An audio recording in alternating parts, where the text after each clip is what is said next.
கர்த்தருடைய பரிசுத்த நாமம் மகிமைப்படுவதாக. ஆண்டவராகிய இயேசு கிறிஸ்து தாமே சிலுவையில் தொங்கும் பொழுது பேசிய இரண்டாவது வார்த்தை நம்ம எல்லாத்துக்குமே தெரியும். அந்த சமயத்தில் கூட அவரோட கூட 2 கள்ளர்களை சிலுவையில் அறைந்திருப்பாங்க. அந்த கள்ளர்கள் பேசிய ஒரு சில காரியத்தை குறித்து நம்ம பார்ப்போம்.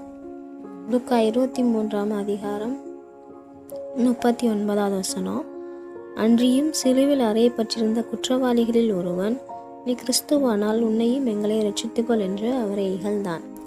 அந்த 2 கள்ளர்களில் ஒருவர் ஆண்டவரை இகழ்கிறாரு.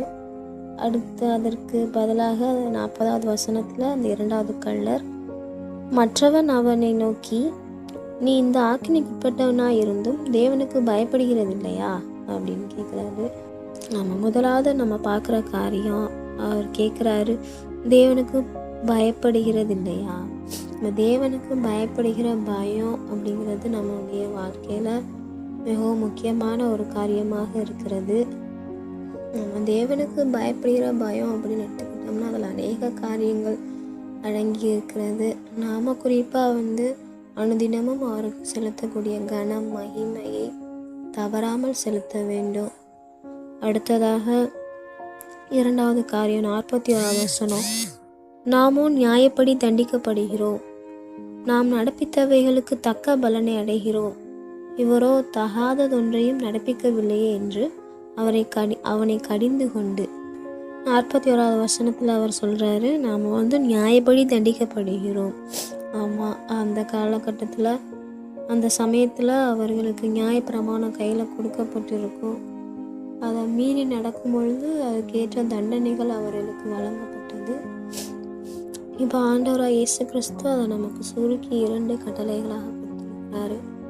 நம்ம தேவனிடத்தில் அன்பு கூறணும், அது மாதிரி நம்மளை நேசிக்கிறது போல பிறரையும் நேசிக்க வேண்டும். ஆமாம், தேவனிடத்தில் அன்பு கூறணும். அவர் சொன்ன கட்டளைகளுக்கு நம்ம கீழ்ப்படுகிறது தான் அவரிடத்தில் அன்பு கூறுகிறதுக்கு அடையாளமாக இருக்கிறது.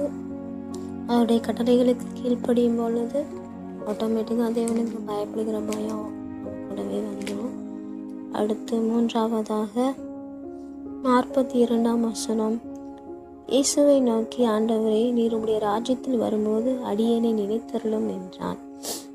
அந்த இடத்துல அவர் அடியேனை நினைத்தருளும் என்று அவர் தன்னையே தாழ்த்தி அடியேன் என்று சொல்லுகிறார். தாழ்மையை அந்த இடத்துல நம்ம பார்க்க முடியுது.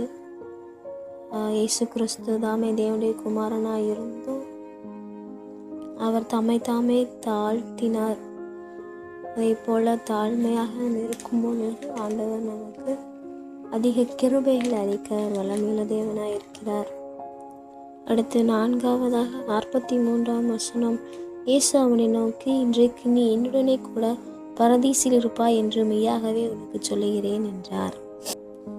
இயேசு கிறிஸ்து தாமே அந்த கல்லறை தன்னோடு கூட பரதீசில் சேர்த்து கொண்டார்.